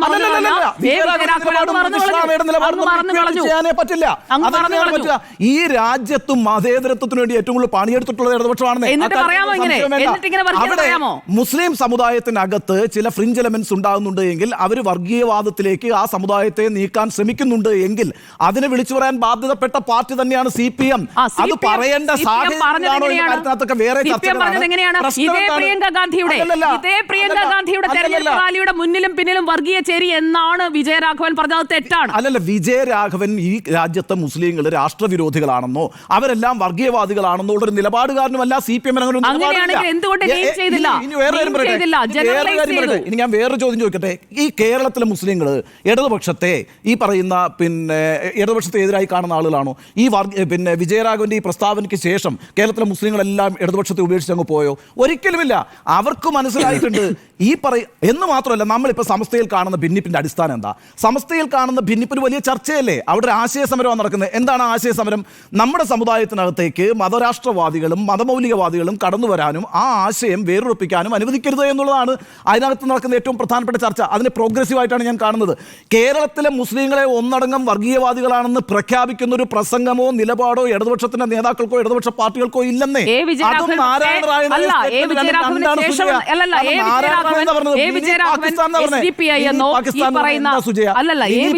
പറഞ്ഞതിനെ കുറിച്ച് അങ്ങ് പറഞ്ഞതില്ല. അതിവിടെ പ്രസക്തമാണ്. കേരളത്തിലെ നേതാവ് പറഞ്ഞതിന് ശേഷം അതിന് തുടർച്ചയാണ് നിതീഷ് റാണെ പറഞ്ഞത്. സുജയ, നോക്കൂ, നിങ്ങൾക്ക് പറയാനുള്ള സ്വാതന്ത്ര്യത്തെ ഞാൻ ഒരിക്കലും തടസ്സപ്പെടുത്തുന്നില്ല. വിജയരാഘവന്റെ പ്രസംഗവും നിതീഷ് റാണയുടെ പ്രസംഗവും ഒക്കെ നിങ്ങൾക്ക് ഇക്വേറ്റ് ചെയ്യാം. ആ നിലപാടുകാരനല്ല ഞാൻ. ആ നിലപാട് എനിക്കില്ലാത്തതുകൊണ്ട് ഞാൻ ആ വിജയരാഘവന്റെ പ്രസംഗത്തെ കുറിച്ച് പറയാത്തത്. കാരണം എന്താണ്? എനിക്ക് ഉത്തമ ബോധ്യമുണ്ട്. ഇന്ത്യയിലും മതേതരത്വത്തിനു വേണ്ടിയിട്ട് അവസാന നിമിഷം വരെ നിലപാടെടുക്കുന്ന പാർട്ടിയായിരിക്കും CPM ഇടതുപക്ഷ പാർട്ടികളും. എന്ന് മാത്രവുമല്ല, അവർക്ക് എത്ര രക്തസാക്ഷികളുണ്ട് ഇവിടെ. ഇവിടെ തെരുവുകളിൽ ഏറ്റവും കൂടുതൽ ആക്രമിക്കപ്പെട്ടിട്ടുള്ള രാഷ്ട്രീയ പ്രവർത്തകർ CPM-ന്റെ പ്രവർത്തകർ കേട്ടോ. വിജയരാഘവൻ പറഞ്ഞത് കേരളത്തിലെ മുസ്ലിങ്ങൾക്ക് മൊത്തം എതിരായിട്ടാണോ പറഞ്ഞത്? ഒരിക്കലുമല്ല. ഒരു കാര്യം നമ്മൾ മനസ്സിലാക്കേണ്ടത്, ഏത് മതവിഭാഗത്തിനകത്താണെങ്കിലും മതമൗലികവാദികളോ മതപുനരുത്ഥാനവാദികളോ ഉണ്ടായാൽ അതിനെ എതിർക്കേണ്ടതുണ്ട്. ഇപ്പൊ ഹിന്ദുക്കൾക്കിടയിൽ ഈ പറയുന്ന BJP-യുടെയും വിശ്വ ഹിന്ദു പരിഷത്തിന്റെയും ബജ്രംഗദളിന്റെയും ഒക്കെ ശക്തികൾ വളർന്നു വരുമ്പോൾ അവരിവിടെ ഒരു ഡിവിഷനാണ് ഉദ്ദേശിക്കുന്നതെങ്കിൽ അതിന്റെ അടിസ്ഥാനത്തിലാണ് അതിനെ എതിർക്കുന്നത്. ആ പാർട്ടി എതിർക്കുന്നത്. അത് ഹിന്ദുക്കൾക്കെതിരായിട്ടുള്ള നിലപാടാണോ? BJP-ക്കെതിരായിട്ട് CPM-ഓ അല്ലെങ്കിൽ എടുക്കുന്ന നിലപാടെന്ന് പറയുന്നത് ഹിന്ദുക്കൾക്കെതിരായിട്ടുള്ള നിലപാടാ? ഒരിക്കലുമല്ല. BJP ഒരു ഹിന്ദു പാർട്ടിയാണ്. അക്കാര്യത്തിൽ BJP മനസ്സിലല്ലോ. ഹിന്ദു പാർട്ടിയാണ്, ഹിന്ദുത്വമാണ് അവരുടെ ആശയം. ആ ആശയത്തെ ഞാൻ എതിർക്കുമ്പോൾ അല്ലെങ്കിൽ വേറൊരാൾ എതിർക്കുമ്പോൾ, ഒരു സാമൂഹ്യ പ്രവർത്തനം എതിർക്കുമ്പോൾ, രാഷ്ട്രീയ പ്രവർത്തനം എതിർക്കുമ്പോൾ അയാൾ ഹിന്ദുക്കളെ എതിർത്തു എന്നാണ് അതിൻ്റെ അർത്ഥം? ഒരിക്കലുമല്ല. ആ ഹിന്ദു സമുദായത്തിനകത്ത് വിഘടനവാദവും ഈ പറയുന്ന മതപുനരുത്ഥാനവാദവും വളർത്താൻ ശ്രമിക്കുന്ന ശക്തികൾക്കെതിരായിട്ടും മതേതരത്വത്തിൻ്റെ പക്ഷത്ത് നിന്നാണ് എതിർക്കുന്നത്. അതുപോലെ തന്നെയാണ് മുസ്ലിം സമുദായത്തിനകത്ത് ഒരു വർഗീയ ആശയം പ്രചരിച്ചു വരുന്നുണ്ടെങ്കിൽ അതിനെ വളരെ മുമ്പേ തന്നെ വിളിച്ചു പറയാനുള്ള അവകാശം മതേതര പാർട്ടികൾക്കുണ്ടെന്നേ. അതല്ലാതെ നാരായൺ റാണെ പറഞ്ഞ മിനി പാകിസ്ഥാൻ എന്ന് പറയുന്ന സ്റ്റേറ്റ്മെന്റും വിജയരാഘവന്റെ പരാമർശവും തമ്മിൽ ഒരിക്കലും ഇക്വേറ്റ് ചെയ്യാൻ കഴിയില്ല. അഭിപ്രായ വ്യത്യാസമുണ്ട് സുജയോട്. കാരണം ആ പ്രസംഗം മുഴുവൻ സുജയ കേട്ടായിരുന്നു. വിജയരാഘവന്റെ പ്രസംഗത്തിലെ ആദ്യ ഭാഗത്ത് പറഞ്ഞിരിക്കുന്നത് എന്താ? ഇവിടെ RSS-ഉം ഹിന്ദുത്വവാദികളും ഉണ്ടാക്കുന്ന ഭൂരിപക്ഷ വർഗീയതയെക്കുറിച്ച് സംസാരിച്ച് കഴിഞ്ഞതിന് ശേഷമാണ് ഭൂരിപക്ഷ വർഗീയതയും ന്യൂനപക്ഷ വർഗീയതയും ഒന്നാണ് എന്ന് CPM-ന്റെ ആശയത്തിൻ്റെ പുറത്താണ് വിജയരാഘവൻ സംസാരിച്ചത്. അതാണോ നിതീഷ് റാണ പറഞ്ഞത്? നിതീഷ് റാണ പറഞ്ഞ ആ സ്റ്റേറ്റ്മെന്റ് ആണോ? നിതീഷ് റാണ പറയുന്നത് എ വിജയരാഘവന്റെ ഈ വയനാട് എങ്ങനെയാണ് പറയാൻ കഴിയുക? ആ പ്രസംഗം താങ്കൾ മുഴുവൻ കേട്ടോ? ഈ പറയുന്ന ഭൂരിപക്ഷ വർഗീയതയെ കുറിച്ച് നിതീഷ് റാണ പറഞ്ഞിട്ടുണ്ടോ? അല്ല, ഇത് ANI വഴിയാണ് നിതീഷ് റാണ സുജയ തന്നെ പറഞ്ഞു. മനസ്സിലായി. സുജയ തന്നെ പറഞ്ഞു. അതിനുശേഷം അയാൾ നടത്തിയിട്ടുള്ള ക്ലാരിഫിക്കേഷൻ എന്ന് പറഞ്ഞു. അതിന്റെ കാര്യം എന്താ? ഇവിടെ ഹിന്ദുക്കളെ വലിയ രീതിയിൽ കൺവേർഷൻ നടത്തുന്നു. ഒരു കണക്കൂടി അദ്ദേഹം പറഞ്ഞിട്ടുണ്ട്. 12,000-ഓളം ഹിന്ദുക്കളെ ക്രിസ്ത്യൻ മുസ്ലിം സമുദായത്തിലേക്ക് കൺവേർട്ട് ചെയ്യാൻ ഒരു വലിയ നീക്കം നടന്നിരുന്നുവെന്നും അതേ സംബന്ധിച്ച് അദ്ദേഹത്തിന് ഇൻഫർമേഷൻ ഉണ്ടായിരുന്നു എന്നും ഒക്കെ പറയുന്നുണ്ട്. എന്ന് മാത്രമല്ല കേരളത്തിലെ ഹിന്ദുക്കൾ വളരെ ഭീഷണിയിലാണെന്ന് പറയുന്നുണ്ട്. ഈ ഇൻഫർമേഷനൊക്കെ അദ്ദേഹത്തിന് എങ്ങനെ കിട്ടിയെന്ന് എനിക്കറിയില്ല. എന്നിട്ട് അതിന്റെ വിശദീകരണം ഈ പറഞ്ഞ തിരുത്തിക്കൊണ്ടുള്ള വിശദീകരണത്തിലാണ് ഈ പറയുന്ന വിഡ്ഢിത്തങ്ങൾ അദ്ദേഹം പറഞ്ഞിട്ടുള്ളത്. അങ്ങനെ കേരളം എന്ന് പറയുന്നത് ഹിന്ദുക്കൾ പീഡിപ്പിക്കുന്ന ഒരു സംസ്ഥാനമായി ചിത്രീകരിക്കുക, അതാണോ അവസ്ഥ? നമുക്ക് നേരിട്ടറിയാവുന്ന, നമ്മളല്ലേ ഇവിടെ ജീവിക്കുന്നത്, ഇവിടെ എവിടെയാണ് ഹിന്ദുക്കൾ പീഡിപ്പിക്കപ്പെടുന്നതെന്നേ, ഇവിടെ എവിടെയാണ് മുസ്ലിങ്ങൾ പീഡിപ്പിക്കപ്പെടുന്നതെന്നേ, ഇവിടെ എവിടെയാണ് ക്രിസ്ത്യാനികൾ പീഡിപ്പിക്കപ്പെടുന്നതെന്നേ, നല്ല രീതിയിലല്ലേ ഈ സംസ്ഥാനം പോയിക്കൊണ്ടിരിക്കുന്നത്. അതുകൊണ്ടാണ് ഞാൻ പറഞ്ഞത് അയാൾക്ക് ഇത് മനസ്സിലാവില്ല, കേരളത്തെ മനസ്സിലാക്കാൻ അയാൾക്ക് കഴിയില്ല. കാരണം അയാളുടെ പ്രസ്ഥാനത്തിൻ്റെ രാഷ്ട്രീയം എന്ന് പറയുന്നത് പ്രാദേശികവാദമാണ്. അവർ യു പിക്കാരെ അടിക്കും, ബീഹാറുകാരെ അടിക്കും, മധ്യപ്രദേശുകാരെ അടിക്കും, തമിഴ്നാട്ടുകാരെ അടിക്കും, കേരളീയനെ അടിക്കും. ഇതാണ് അവരുടെ പ്രാദേശികവാദത്തിൻ്റെ രാഷ്ട്രീയം. എപ്പോഴൊക്കെ അവർ പ്രതിസന്ധിയിലാവുന്നു അപ്പോഴൊക്കെ ഈ പ്രാദേശികത്വം എടുത്ത് മുന്നോട്ട് വയ്ക്കും, എന്നിട്ട് മറാഠ പ്രൈഡ് അങ്ങ് ഉയർത്തിപ്പിടിക്കും. ഇതാണ് അവരുടെ രാഷ്ട്രീയ രീതി. അവർക്ക് ഞാൻ മഹാരാഷ്ട്രയെ മൊത്തത്തിലല്ല പറയുന്നത്, ഈ ഫ്രിഞ്ച് എലമെന്റുകളാണ് ഇവരൊക്കെ. ആ സംസ്ഥാനത്തുള്ള ഫ്രിഞ്ച് എലമെന്റ്സ് ആണ് ഈ പറയുന്ന രാജ് താക്കറെ അടക്കമുള്ള ആളുകൾ. എന്തെങ്കിലും ഒരു പ്രതിസന്ധി അവർക്ക് ഉണ്ടായാൽ ഉടനെ തന്നെ അവർ ആർക്കെങ്കിലും എതിരായിട്ട് അങ്ങോട്ട് നീങ്ങും. ഇതാണ് അവരുടെ പരിപാടി. അങ്ങനെയാണ് അവർ രാഷ്ട്രീയ അടിത്തറ അവർ വികസിപ്പിക്കുക. പോട്ടെ, നമ്മുടെ പ്രശ്നം എന്ന് പറയുന്നത് ഈ സംസ്ഥാനത്തെ ഒന്നടങ്കമാണ് മിനി പാകിസ്ഥാൻ എന്ന് വിളിച്ചിരിക്കുന്നത്. അങ്ങനെ ഒരു സാഹചര്യമുണ്ട്. എന്താണ് പാകിസ്ഥാൻ? എന്താണ് സുഹൃത്തെ പാകിസ്ഥാൻ എന്ന് പറഞ്ഞാൽ? ഈ രാജ്യത്തിനെതിരായിട്ടുള്ള ഒരു രാജ്യമാണല്ലോ, ഒരു ശത്രു രാജ്യമാണല്ലോ. നമ്മൾ മലയാളികൾ ഈ രാജ്യത്തിനെതിരായിട്ടുള്ള ആളാണോ? നമ്മൾ ഈ രാജ്യവിരുദ്ധ പ്രവർത്തനം നടത്തുന്ന ആളുകളാണോ? പിന്നെ അത് പറഞ്ഞുകൊണ്ട് അങ്ങനെ ആകാൻ പാടില്ല. പിന്നെ അത് പറഞ്ഞുകൊണ്ട് ചെയ്തൊരു പരിപാടി എന്താ? അത് നേരെ വയനാട്ടിലേക്ക് കൊണ്ടുപോയി പ്രിയങ്കയിലേക്കും രാഹുൽ ഗാന്ധിയിലേക്കും വെക്കുമ്പോൾ കൃത്യമായല്ലോ ഒരു സമുദായത്തെയാണ് ലക്ഷ്യം വെച്ചിരിക്കുന്നത്, ഒറ്റ സമുദായത്തെ. അത് നേരത്തെ സ്മൃതി സൂചിപ്പിച്ചതുപോലെ BJPയുടെ റെഗുലറായിട്ടുള്ള എല്ലാ നേതാക്കളും വളരെ കൃത്യമായി പറഞ്ഞുകൊണ്ടിരിക്കുന്ന രാജ്യം. അതുകൊണ്ടാണ് ഞാൻ പറഞ്ഞത് ബെൻസാരയിലെ പ്രസംഗം എന്താ നരേന്ദ്രമോദിയുടെ, ശേഖർ കുമാർ യാദവ് പറഞ്ഞത് എന്താ, ഈ കർണാടകയിൽ ഹൈക്കോടതി ജഡ്ജി പറഞ്ഞത് എന്താ, ഇങ്ങനെ പല നേതാക്കൾ പറഞ്ഞു, യോഗി ആദിത്യനാഥ് പറഞ്ഞത് എന്താ, അതുണ്ട്. പക്ഷേ ഞാൻ പറയുന്നത് ഈ പറയുന്ന മിനി പാകിസ്ഥാൻ എന്ന് പറഞ്ഞുകൊണ്ട് ഒരു സമുദായത്തെ കൃത്യമായി പിൻ പോയിന്റ് ചെയ്ത് ആൻറ്റി ഹിന്ദു ആയിരിക്കുന്ന, അല്ലെങ്കിൽ ഹിന്ദുക്കളല്ലാത്ത എല്ലാവരും രാഷ്ട്രവിരുദ്ധർ, അങ്ങനെ ഒരു നയം ഒരു രാഷ്ട്രീയ പ്രസ്ഥാനത്തിൻ്റെ ആൾ വന്നങ്ങ് പ്രഖ്യാപിക്കുകയാണ്.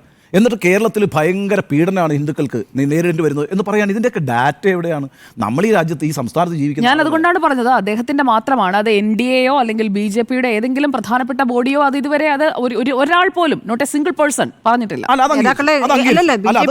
നേരത്തെ പറഞ്ഞ കാര്യങ്ങളല്ലേ ഇപ്പൊ പറഞ്ഞത്. അത് അംഗീകരിച്ചു. പക്ഷേ അതിനകത്ത് അതിന്റെ തുടർച്ചയായിട്ട് അത് വെച്ചാൽ ഈ രാഹുൽ ഗാന്ധിയും പ്രിയങ്ക ഗാന്ധിയും ജയിച്ചു വരുന്നത് തീവ്രവാദികളുടെ വോട്ട് നേടിയാണ്, ടെററിസ്റ്റ് എന്ന് തന്നെ പറഞ്ഞിട്ടുണ്ട്. തീവ്രവാദികളുടെ വോട്ട് നേടിയാണെന്ന് പറഞ്ഞാൽ ഒന്ന് ആലോചിച്ച് നോക്കും. ഈ വയനാട് എന്ന് പറഞ്ഞ ജില്ലയിലെ 45-50% വരുന്ന മുസ്ലിങ്ങൾ എന്ന് പറയുന്നത് തീവ്രവാദികളാണെന്ന് ഒരൊറ്റ അടിക്ക് ഒരു രാഷ്ട്രീയ പ്രസ്ഥാനത്തിന്റെ മന്ത്രിസ്ഥാനത്തിരിക്കുന്ന ആളാണ് പറയുന്നത്. അംഗീകരിക്കാൻ പറ്റുമോ? പറ്റില്ല. അങ്ങനെയുള്ളവരല്ലെന്നേ അവര്. ആർക്കുമില്ലെന്ന്. അവിടെയാണ് പക്ഷേ ഉണ്ണിബാലകൃഷ്ണനോട് എനിക്കൊരു വിയോജിപ്പുള്ളത്. അവിടെ പക്ഷേ CPM സഹായിക്കുന്നത് ആരെയാണ്? CPM ഒന്നാകെ എന്ന് ഞാൻ പറയുന്നില്ല. വിജയരാഘവന്റെ പ്രസംഗം ഇപ്പോൾ ഒരു ഭാഗം എന്ന് പറഞ്ഞു, ആ ഒരു ഭാഗത്തിൽ തന്നെയുള്ള വിരോധം, മുസ്ലിം വർഗീയ ചേരിയുടെ ദൃഢമായ പിന്തുണയില്ലാതെ രാഹുൽ ഗാന്ധി ജയിക്കില്ല എന്ന് പറഞ്ഞാൽ, ഡൽഹിയിൽ എത്തില്ല എന്ന് പറഞ്ഞാൽ ഒറ്റ വാചകം മതിയെന്നേ. അതിന് മുമ്പ് BJP വിമർശിച്ചിട്ട് കാര്യമില്ല. അതിൽ തന്നെ ഇല്ല, അതിനെ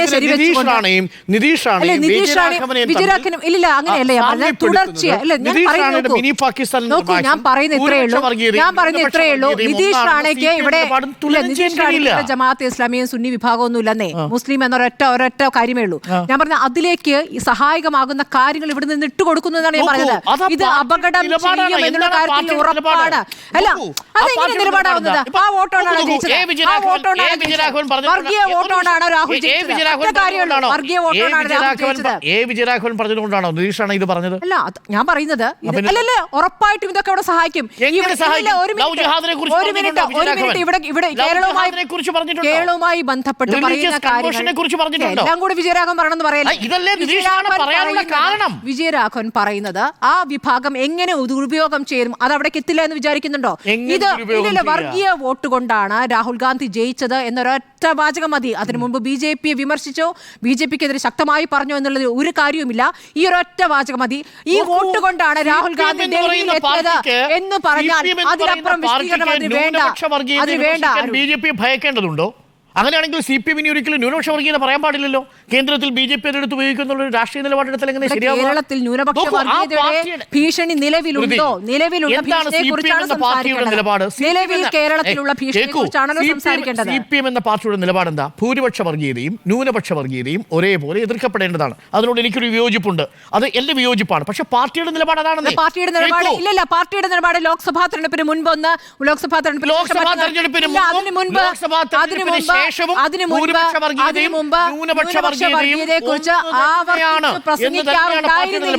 അരുൺ ഒരു മിനിറ്റ്. പ്രസംഗിക്കാറുണ്ടായിരുന്നില്ല. മാത്രമല്ല ജമാഅത്തെ ഇസ്ലാമിയുമായി ബന്ധപ്പെട്ട് അതിശക്തമായ പ്രതികരണങ്ങൾ മുസ്ലിം ന്യൂനപക്ഷവുമായി ബന്ധപ്പെട്ട് വിജയരാഘവൻ നടത്തിയപ്പോൾ ആ പ്രസ്താവനയെ തിരുത്തിയതാണ് ഈ പാർട്ടി. ഇവിടെ CPM സംസ്ഥാന സെക്രട്ടേറിയറ്റ് അദ്ദേഹത്തെ താക്കീത് ചെയ്തതാണ്. വീണ്ടും സ്മൃതി സമർത്ഥമായി കള്ളം പറഞ്ഞതിന്റെ വാക്ക് ഉപയോഗിക്കരുത്. കള്ളം പറഞ്ഞതിന്റെ വാക്ക് ഉപയോഗിക്കരുത്. ഞാൻ എന്റെ ബോധ്യം കള്ളം പറഞ്ഞിരിക്കാൻ ജമാഅത്തുമായിട്ട് ലോക്സഭാ തെരഞ്ഞെടുപ്പിന് മുമ്പ് എന്താ വന്ന് പറഞ്ഞത്? ജമാഅത്തുമായിട്ടാണോ ലോക്സഭാ തെരഞ്ഞെടുപ്പിന് മുമ്പ് CPM ബന്ധം ഉണ്ടായിരുന്നത്? CPM ഏതെങ്കിലും ലോക്സഭാ തെരഞ്ഞെടുപ്പ് സംരക്ഷകർ എന്നുള്ള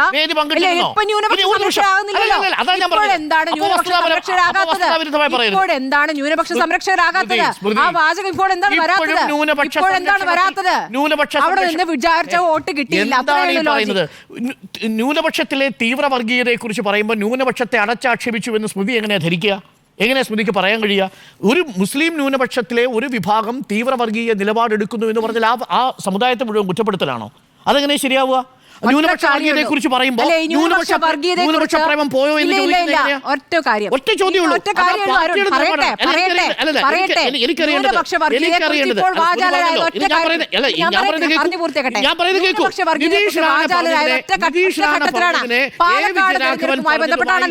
വിജയരാഘവൻ പറഞ്ഞതുമായിട്ട് എങ്ങനെ നിങ്ങൾ രാഷ്ട്രീയമായി തുലനപ്പെടുത്തും? ഈ നിതീഷ് റാണ പറഞ്ഞത് റിലീജിയസ് കൺവേർഷനുകൾ, മതപരിവർത്തനം നടത്തുന്നതിന്റെ അടിസ്ഥാനത്തിൽ, ലവ് ജിഹാദ് നടക്കുന്നതിന്റെ അടിസ്ഥാനത്തിൽ എനിക്ക് ബോധ്യപ്പെടുന്നു കേരളം ഒരു മിനി പാകിസ്ഥാനാണെന്ന്. ആ ബോധ്യം വിജയരാഘവനുണ്ടോ? വിജയരാഘവൻ പറഞ്ഞത് കേൾക്കൂ. നിങ്ങൾ അനാവശ്യമായിട്ട് കമ്പയർ ചെയ്യാൻ ശ്രമിക്കുകയാണ്.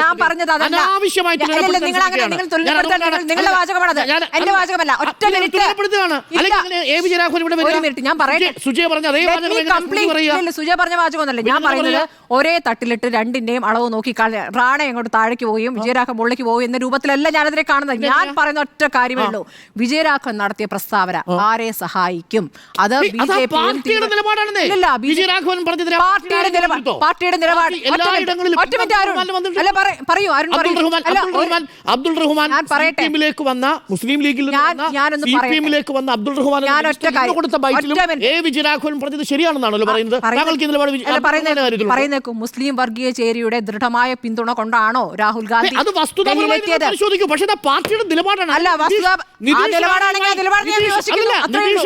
നിതീഷ് റാണയുമായി നിങ്ങൾ എങ്ങനെ ഇതിനെ താരതമ്യം ചെയ്യും? ഞാൻ താരതമ്യം ചെയ്യുന്നില്ല. ഞാൻ പറഞ്ഞ ഒറ്റ കാര്യമുള്ളൂ, അതാരെ സഹായിക്കുന്നു? എന്റെ വാചകം ക്ലിയർ ആണ്. താങ്കളുടെ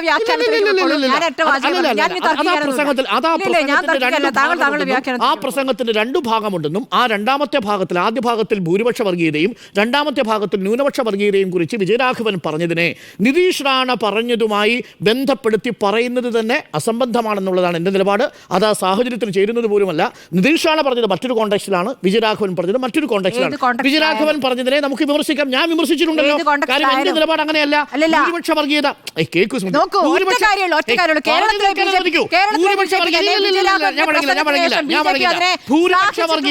ഭൂരിപക്ഷ വർഗീയത അധികാരമേറുന്ന പക്ഷം അഥവാ അധികാരത്തിലുള്ള ഭൂരിപക്ഷ വർഗീയത ന്യൂനപക്ഷ വർഗീയതയേക്കാൾ അപകടകരമാണെന്നുള്ളതാണ് എന്റെ നിലപാട്. പക്ഷേ CPM എന്ന് പറയുന്ന പാർട്ടിയുടെ നിലപാട് അതല്ല.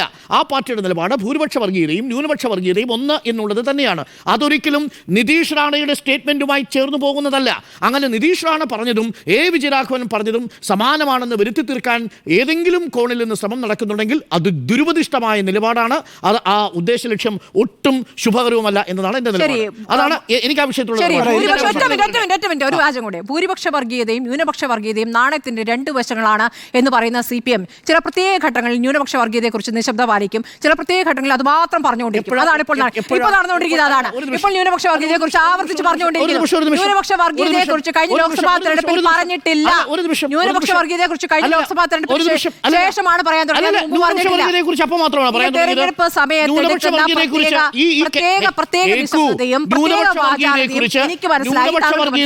പാർട്ടിയുടെ പ്രഖ്യാപിതമായ നിലപാട് അത് തന്നെയാണ്. ഒരു ഘട്ടത്തിലും ന്യൂനപക്ഷ വർഗീയതയും ഭൂരിപക്ഷ വർഗീയതയും രണ്ടും രണ്ടാണ് എന്ന് പാർട്ടി പറഞ്ഞിട്ടില്ല. ഒറ്റ നിലപാടാണെന്നാണ് പാർട്ടി എടുത്തിരിക്കുന്നത്.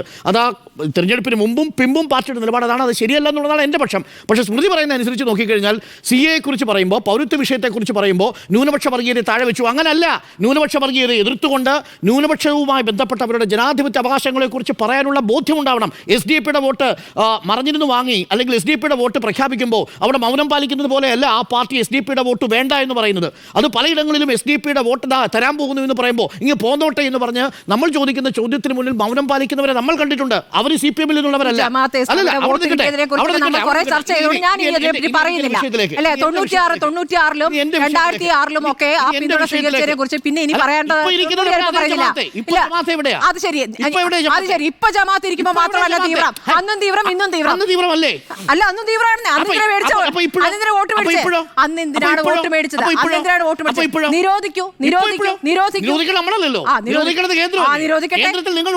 നിരോധിക്കാത്തവർക്ക് ആരും പിന്തുണയ്ക്കാം. നിരോധിക്കാത്തവർക്ക് ജനാധിപത്യ സംവിധാനത്തിൽ ആരും പിന്തുണയ്ക്കുന്ന തീരുമാനമെടുക്കാം. നിരോധിക്കാത്തവർക്ക് ജനാധിപത്യ സംവിധാനത്തിൽ ആരും പിന്തുണയ്ക്കുന്ന തീരുമാനമെടുക്കാം. അധികാരത്തിലുണ്ടായിരുന്ന കോൺഗ്രസ് ജമാഅത്തെ നിരോധിച്ചോ? മൗദൂദി പ്രസ്ഥാനം തീവ്രവാദമാണെന്ന് നിലപാടുണ്ടെങ്കിൽ കോൺഗ്രസ് എന്താ അത് ചെയ്യാഞ്ഞത്? കേന്ദ്രത്തിൽ എന്തുകൊണ്ട് നിരോധിച്ചില്ല? എന്തുകൊണ്ടാണ് പോപ്പുലർ ഫ്രണ്ടിനെ നിരോധിക്കാഞ്ഞത്? പോപ്പുലർ ഫ്രണ്ടിനെ നിരോധിച്ചതാരാ? ഏത് ഘട്ടത്തിലാണ്? ഇനി ഞാൻ ഈ വിഷയത്തിലേക്ക് വന്നാൽ, നിതീഷ് റാണയുമായി ബന്ധപ്പെട്ട വിഷയത്തിൽ നിതീഷ് റാണ ഇത് ആദ്യമായിട്ടല്ല ഇത്തരം വർഗീയമായ പരാമർശങ്ങൾ നടത്തുന്നത്. നിതീഷ് റാണ പറഞ്ഞ സ്റ്റേറ്റ്മെന്റ് എന്താ? Kerala is a mini Pakistan, that is why Rahul Gandhi and his sister Priyanka Gandhi won. Such people vote for them to become MPs. They have become MPs after taking terrorist with them എന്നുള്ളതാണ് പറഞ്ഞിരിക്കുന്നത്. ഇതിൽ ഏറ്റവും പ്രധാനപ്പെട്ട ഒരു കാര്യം അതിന് അദ്ദേഹം നൽകിയ വിശദീകരണമാണ്. നേരത്തെ സുജയ് സൂചിപ്പിച്ചതുപോലെ ലവ് ജിഹാദിന്റെ നാടാണ് കേരളം. ലവ് ജിഹാദ് കേരളത്തിലില്ല എന്ന് പറഞ്ഞത് 2020 BJPയുടെ ആഭ്യന്തര സഹമന്ത്രി G. കിഷൻ റെഡ്ഡിയാണ്. പാർലമെന്റിൽ പറഞ്ഞു ലവ് ജിഹാദ് കേരളത്തിലില്ല. അത് ആ പുസ്തകം ഒന്ന് തുറന്നു നോക്കിയിരുന്നെങ്കിൽ ഈ പറയുന്ന വിശദീകരണം നിതീഷ് റാണയ്ക്ക് നൽകേണ്ടി വരില്ലായിരുന്നു. ഇനി റിലീജിയസ് കൺവേർഷനെ കുറിച്ച് പറഞ്ഞു. റിലീജിയസ് കൺവേർഷന്റെ കണക്കും പാർലമെന്റിൽ അവതരിപ്പിച്ചു. ഒരൊറ്റ വർഷം മാത്രം കേരളത്തിൽ റിലീജിയസ് കൺവേർഷൻ നടത്തിയവരിൽ 47% പോയിരിക്കുന്നത് ഹിന്ദു കമ്മ്യൂണിറ്റിയിലേക്കാണ്. അതിൽ 2ാം സ്ഥാനത്താണ് മുസ്ലിം കമ്മ്യൂണിറ്റി, 3ാം സ്ഥാനത്താണ് ക്രിസ്ത്യൻ കമ്മ്യൂണിറ്റി.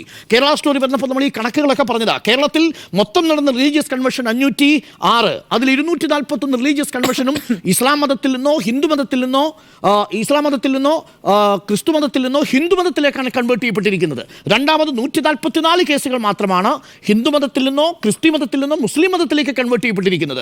119 പേർ ഹിന്ദു മതത്തിൽ നിന്നോ മുസ്ലിം മതത്തിൽ നിന്നോ ക്രിസ്ത്യാനിയിലേക്കും കൺവേർട്ട് ചെയ്യപ്പെട്ടിരിക്കുന്നു. അതാ കൃത്യമായ പോപ്പുലേഷൻ്റെ അടിസ്ഥാനത്തിൽ ഒരു തരത്തിലുള്ള അത്ഭുതവും ഉണ്ടാക്കുന്ന തരത്തിലുള്ളൊരു കണക്കല്ല എന്നുള്ളത് നമ്മുടെ മുന്നിലുണ്ട്. അപ്പോൾ റിലീജിയസ് കൺവേർഷൻ്റെ കാര്യത്തിൽ കേരളത്തിൽ ഏതെങ്കിലും തരത്തിലുള്ള ഒരു ഡാറ്റ ഈ മിനി പാകിസ്ഥാൻ എന്ന് പറയത്തക്ക രീതിയിൽ ഏതെങ്കിലും തരത്തിൽ മുസ്ലിം ഫണ്ടമെന്റലിസ്റ്റുകളുടെ എണ്ണം കേരളത്തിൽ മാത്രം കൂടുതലാണെന്ന രീതിയിൽ വ്യാഖ്യാനിക്കാൻ പറ്റുന്നതല്ല. ഇനി ഫെർട്ടിലിറ്റി റേറ്റിൻ്റെ കാര്യത്തിൽ ടോട്ടൽ ഫെർട്ടിലിറ്റി റേറ്റിലുള്ള ഡിക്ലൈൻ ഉണ്ടാവുന്നുണ്ട്. പക്ഷേ സ്വാഭാവികമായും ഹിന്ദു കമ്മ്യൂണിറ്റിയേക്കാൾ മുസ്ലിം കമ്മ്യൂണിറ്റിക്ക് TFR-ൽ ഒരു വർധന കാണുന്നുണ്ട്. പക്ഷേ ആ TFR-ലുള്ള ആപേക്ഷികമായിട്ടുള്ള കുറവ് മുസ്ലിം കമ്മ്യൂണിറ്റിയിൽ കാണുകയും ചെയ്യുന്നുണ്ട്. അത് വളരെ ആരോഗ്യകരമായിട്ടുള്ള കണക്കാണെന്നാണ് കേരളം പറയുന്നത്. ലവ് ജിഹാദിൻ്റെ കാര്യത്തിൽ അതില്ല എന്ന് കേരളം പറയുന്നു. അത് G. കിഷൻ റെഡ്ഡി തന്നെ പറയുന്ന സാഹചര്യം ഉണ്ടാവുന്നു. ഇനി നിതീഷാണ് ഇത് ആദ്യമായിട്ടല്ലല്ലോ ഈ വിവാദം ഉണ്ടാക്കുന്നത്. പൂനെയിൽ പറഞ്ഞില്ലേ, അഹമ്മദ്നഗറിൽ പറഞ്ഞില്ലേ, മുസ്ലിം പള്ളികളിൽ കയറി ഞങ്ങൾ അവരെ അടിക്കുമെന്ന് പറഞ്ഞില്ലേ, അതിൻ്റെ പേരിൽ 2 FIR-കൾ ഇട്ടില്ലേ. ഈ മിനി പാകിസ്ഥാൻ സ്റ്റേറ്റ്മെൻറ്റ് ആദ്യമായിട്ടല്ലല്ലോ വരുന്നത്. രാഹുൽ ഗാന്ധി മത്സരിക്കാൻ പാകിസ്ഥാനിലേക്ക് പോകുമ്പോൾ നേരത്തെ പറഞ്ഞതുപോലെ ന്യൂനപക്ഷങ്ങൾ ഭൂരിപക്ഷമുള്ള പ്രദേശത്തേക്ക് പോകുന്നു എന്നുള്ളതാണ്. പാകിസ്ഥാൻ പതാകകൾ എന്നൊരു പദപ്രയോഗം BJP-യിൽ നിന്ന് വരുന്നുണ്ട്. ആ സമയത്ത് അത് ഒഴിവാക്കാൻ വേണ്ടിയാണ് പിന്നീട് പച്ചപ്പതാകകൾ ഒഴിവാക്കേണ്ടി വരുന്ന സാഹചര്യം ഉണ്ടാകുന്നത്. അമിത്ഷായുടെ സ്റ്റേറ്റ്മെന്റ് തന്നെയുണ്ട്. ഇത് ആദ്യമായിട്ടല്ല. അതിനുശേഷം കോൺഗ്രസ് ഇവിടെ നശിക്കുകയാണ്, അവിടെ പാകിസ്ഥാൻ ചിരിക്കുകയാണെന്ന് പറഞ്ഞത് പ്രധാനമന്ത്രി നരേന്ദ്രമോദിയാണ്. കഴിഞ്ഞ തിരഞ്ഞെടുപ്പിൽ മാത്രം പ്രധാനമന്ത്രി നരേന്ദ്രമോദി 173 പ്രസംഗങ്ങൾ നടത്തിയതിൽ 110 പ്രസംഗങ്ങളിലും ഉപയോഗിച്ചിരിക്കുന്നത് ഇസ്ലാമോഫോബിക്കായ കാർഡുകളാണ്. ആ 110 പ്രസംഗങ്ങളിലും, അതാണ് ബെൻസ്വാറയിലെ പ്രസംഗം നമ്മൾ നേരത്തെ സൂചിപ്പിച്ചത്, ആ പ്രസംഗങ്ങളിലെല്ലാം മുസ്ലിം കമ്മ്യൂണിറ്റിയെ ഭീതിതമായി നിർത്തത്തക്ക രീതിയിലുള്ള സ്റ്റേറ്റ്മെൻറ്റുകളാണ് ഓരോ തവണയും വന്നുകൊണ്ടിരുന്നത്. 173 പ്രസംഗങ്ങളിൽ 110 പ്രസംഗങ്ങളിലും ഈ മൈനോറിറ്റി വിരുദ്ധമായ ന്യൂനപക്ഷ വിരുദ്ധമായ സ്റ്റേറ്റ്മെൻറ്റുകൾ രാജ്യത്ത് പ്രധാനമന്ത്രി പറഞ്ഞിരുന്നു. അപ്പോൾ ഇത് നിതീഷ് റാണയുടെ മാത്രം വ്യക്തിപരമായൊരു പരാമർശമേ അല്ല, അത് നിതീഷ് റാണ പ്രതിനിധാനം ചെയ്യുന്ന പാർട്ടിയുടെ ഇസ്ലാമോഫോബിക്കായ ആൻറ്റി കേരളൈറ്റായ ഹൈലി റിലീജിയസും റീജിയണലുമായ ഒരിക്കലും ഒരു മന്ത്രി എന്ന നിലയിൽ ആ അധികാരത്തിലിരിക്കുന്ന ഒരാൾക്ക് തുടരാൻ പാടില്ലാത്ത റിമാർക്സാണ്. സത്യപ്രതിജ്ഞ ചെയ്ത് അധികാരത്തിലേറുമ്പോൾ നിതീഷ് റാണ പറഞ്ഞത് I will uphold the sovereignty and unity of India എന്നാണ്. ആ സോവറിറ്റിയുടെ ഭാഗമായിട്ടാണെങ്കിൽ ഇന്ത്യൻ യൂണിയൻ്റെ ഭാഗമായിരിക്കുന്ന കേരളത്തെ മിനി പാകിസ്ഥാൻ എന്ന് വിളിക്കുന്നത് വഴി ആ സത്യപ്രതിജ്ഞാ ലംഘനം നടത്തിയിരിക്കുകയല്ലേ. നിലവിൽ ഈ നിതീഷ് റാണ എന്ന മന്ത്രി, ആ മന്ത്രിയെ അധികാരത്തിൽ തുടരാൻ അനുവദിക്കാൻ പാടുണ്ടോ? അധികാരത്തിൽ തുടരുന്ന നിമിഷം അദ്ദേഹം പറഞ്ഞതിനെ എൻഡോഴ്സ് ചെയ്യുകയല്ലേ? ഇതാണ് പ്രതിപക്ഷം എന്ന് ചോദിക്കുന്നത്. ആ ചോദ്യം വളരെ വാലിഡ് ആണ് എന്ന് തന്നെയാണ് എൻ്റെ നിലപാട്. അത് നേരത്തെ സൂചിപ്പിച്ചതുപോലെ ഈ തീവ്ര വർഗീയമായ നിലപാടുള്ള, ഒരു കാരണവശാലും മന്ത്രിസഭയിൽ തുടരാൻ അനുവദിക്കാത്ത, ഒരു നിമിഷം പോലും തുടരാൻ അനുവദിക്കാത്ത തരത്തിലുള്ള സ്റ്റേറ്റ്മെന്റുകളാണ് തുടർച്ചയായിട്ട് നടത്തിക്കൊണ്ടിരിക്കുന്നത്. ഗണേശോത്സവത്തിൽ ഇതേപോലെ ആന്റി മുസ്ലിമായ സ്റ്റേറ്റ്മെന്റ് നടത്തിയിട്ടുണ്ട്. അതേപോലെ പല ഘട്ടങ്ങളിലും ഈ നിതീഷ് റാണ നടത്തിയ സ്റ്റേറ്റ്മെന്റുകൾ ആ പാർട്ടിക്ക് തന്നെ ഇപ്പോൾ അപമാനമായി തീരുന്ന ഒരു സാഹചര്യമാണ് ഉണ്ടാക്കിയിരിക്കുന്നത്. പക്ഷേ ഇതെല്ലാം കളിക്കുന്നത് ആർക്ക് വേണ്ടിയാണ് എന്ന് നമുക്കറിയാം. ഇവരെല്ലാം അധികാരത്തിൽ തുടരും, ഇവരെ ഒന്നും പുറത്താക്കാനും പോകുന്നില്ല. ഇങ്ങനെ ഓരോ തവണ ഇതേപോലെ മുസ്ലിം വിദ്വേഷ പ്രസംഗത്തിന്റെ ഊർജ്ജത്തിലാണ് ഇവരൊക്കെ ഇവരുടെ രാഷ്ട്രീയ ലോകം കെട്ടിപ്പടുത്തുകൊണ്ടിരിക്കുന്നത് എന്നുള്ളതാണ് ഏറെ ഖേദകരമായ കാര്യവും. അതുകൊണ്ട് ഇതിനെ നമ്മൾ പറയുന്നത് ശകാരപ്പേരിടിയിൽ എന്നാണ്. അതാണ് BJP അടുത്ത കാലത്തായി തുടരുന്ന ഒരു രാഷ്ട്രീയ പ്രചരണ തന്ത്രം. ഇഷ്ടമല്ലാത്തവരെ തീവ്രവാദികളായിട്ട്, അർബൻ നക്സലുകളായിട്ട്, അതേപോലെ പാകിസ്ഥാനികളായിട്ട് കണക്കാക്കി കഴിഞ്ഞ് അവരെ ബ്രാൻഡ് ചെയ്യുക എന്നുള്ളതാണ് ഈ ശകാരപ്പേരിടിൽ, നെയിം കാളിംഗ് എന്ന് പറയുന്ന ഒരു പ്രചരണ പരിപാടിയിലാണ് ഇപ്പോൾ BJP ഏർപ്പെട്ടിരിക്കുന്നത്. അതിൻ്റെ ഭാഗമായിട്ടാണ് നിതീഷ് റാണ ഈ സ്റ്റേറ്റ്മെന്റ് നടത്തിയിരിക്കുന്നത്. അതുകൊണ്ട് ചോദ്യം, അപമാനിക്കുകയാണോ കേരളത്തെ എന്ന ചോദ്യത്തിന് യെസ് എന്ന് തന്നെയാണ് 4 പേരുടെയും അഭിപ്രായം.